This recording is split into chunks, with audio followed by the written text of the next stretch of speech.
कभी ऐसा महसूस हुआ है कि मन दो अलग-अलग दिशाओं में खिंच रहा है, एक तरफ खुशी तो दूसरी तरफ दुख। ऐसा लगता है जैसे हमारे अंदर ही एक लगातार लड़ाई चल रही हो। आज हम इसी दिलचस्प द्वंद्व को समझने की कोशिश करेंगे और देखेंगे कि हमारी परछाई यानी हमारे व्यक्तित्व का छिपा हुआ हिस्सा हमारी सबसे बड़ी ताकत कैसे बन सकता है।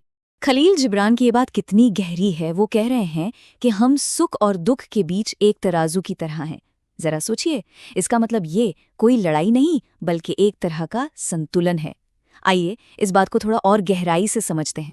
तो सबसे पहले इस विचार को ही देखते हैं कि सुख और दुख दो बिल्कुल अलग अलग चीजें हैं।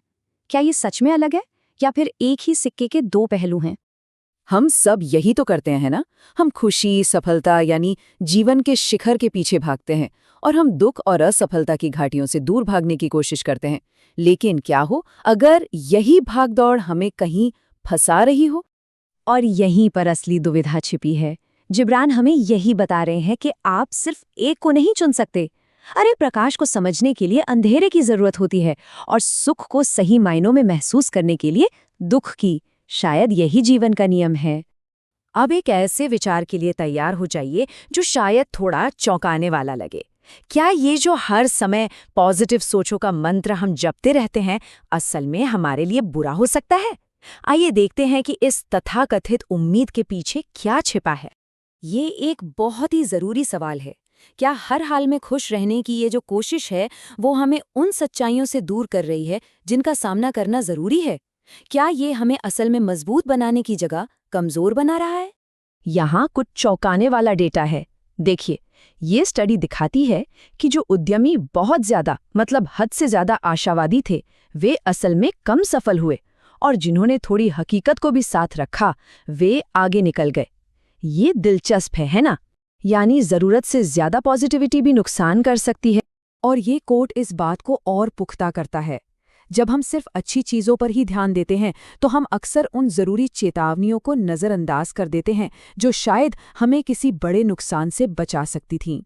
तो अगर सिर्फ पॉजिटिव होना ही जवाब नहीं है तो फिर क्या है?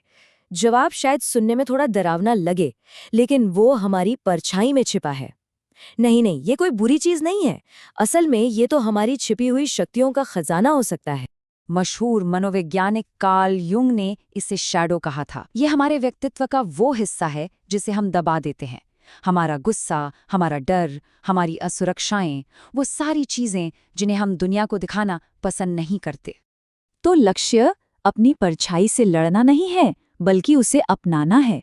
जरा एक कलाकार के बारे में सोचिए। क्या वो सिर्फ चमकीले रंगों का इस्तेमाल करता है? नहीं, वो तो अपनी पेंटिंग में गहराई और जान डालने के लिए गहरे रंगों का भी इस्तेमाल करता है। हमें भी अपने जीवन के साथ कुछ ऐसा ही करना है। और जब हम अपनी कमियों को स्वीकार करते हैं ना, तो हम दूसरों की कमियों को भी बेहतर ढंग से समझ पाते हैं। हमें एहसास होता है कि हम सभी एक जैसे हैं, अपने अंदर प्रकाश और अंधेरे दोनों को लिए हुए। और यहीं से सच्ची सहानुभूति की शुरुआत होती है। तो सवाल ये है कि हम ये सब करें कैसे? इसका जवाब एक बहुत ही शक्तिशाली विचार में है, पूर्ण स्वीकृति। इसका मतलब है अपने हर हिस्से को अपनाना, अच्छा और बुरा, बिना किसी शर्त के। ओशो ने कृष्ण के दर्शन पर बात करते हुए कहा था कि सच्चा ज्ञान तब मिलता है जब हम चुनना बंद कर देते हैं, जब हम जीवन को वैसा ही स्वीकार कर लेते हैं जैसा वो है, उसके हर रंग के साथ, बिना किसी भेदभाव के। लेकिन इसे गलत मत समझिएगा, ये हार मान लेना नहीं है। ये तो एक सक्रिय कौशल है, एक तरह की जागरूकता जिसे विकसित किया जा सकता है। और ध्यान इसे हासिल करने का एक बहुत ही अच्छा तरीका है। ये अभ्यास सुनने में बहुत सरल है पर उतना आसान नहीं। बस बैठें और अपने विचारों को आते जाते देखें। उनसे लड़े नहीं, उन्हें कंट्रोल करने की कोशिश न करें, उन्हें अच्छा या बुरा न कहें, बस एक शांत दर्शक बने। यही सच्ची जागरूकता की ओर पहला कदम है। चलिए अब इस सारी बातचीत को एक बहुत ही शक्तिशाली पुराने प्रतीक के साथ जोड़ते हैं जो इस पूरी यात्रा के लक्ष्य को दिखाता है, संपूर्णता। ये है यूरोबोरोस, वो सांप जो अपनी ही पूंछ खा रहा है। ये एक अद्भुत प्रतीक है। ये हमें दिखाता है कि अंत और शुरुआत, जीवन और मृत्यु, प्रकाश और अंधेरा, ये सब एक ही चक्र का हिस्सा है। ये एक संपूर्ण एकीकृत व्यक्तित्व का प्रतीक है। तो इस सबका फायदा क्या है? जब हम अपने पूरे वजूद को अपनाते हैं तो हम ज्यादा प्रामाणिक, ज्यादा लचीले और ज्यादा दयालु बन जाते हैं। हम दुनिया को ज्यादा साफ साफ देख पाते हैं और जीवन की किसी भी चुनौती का सामना करने के लिए बेहतर ढंग से तैयार रहते हैं। और यहाँ सबसे जरूरी सबक छिपा है, जीवन हमारे अंदर कोई युद्ध नहीं है। संपूर्णता लड़ाई जीतने से नहीं मिलती, बल्कि ये महसूस करने से मिलती है कि असल में कोई लड़ाई थी ही नहीं।